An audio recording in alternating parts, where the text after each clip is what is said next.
Praise the Lord. Hallelujah. We are the book of Psalms, chapter 17, verse 4. Concerning the work of men, by the word of thy lips, I have kept me from the path of the destroyer. Dear friends, this verse signifies us a commitment to righteous living by using scripture to avoid the destructive, violent, and sinful paths common in human behavior.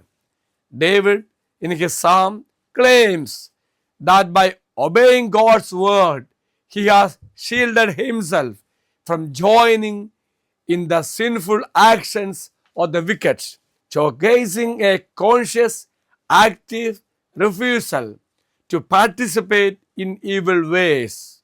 By the word of thy lips highlights the scriptures, God's commands, and divine moral guidance as the standard that provides protection. I have kept me from the path of the destroyer.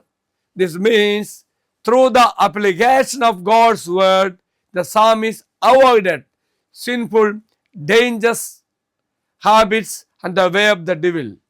Thank you. The Lord be with you. May Almighty God bless you.